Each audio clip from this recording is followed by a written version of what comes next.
How's it going, Mr. Good? This is Alex checking in for project number 3 video reflection.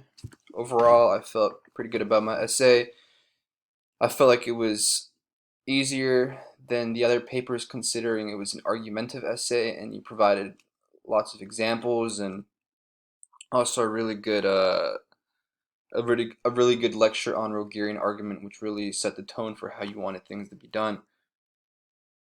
Um, in terms of peer review, the only thing that was really helpful was that there were just a couple of areas that I was told I had to expand on and provide evidence, but besides that, it really wasn't of much use.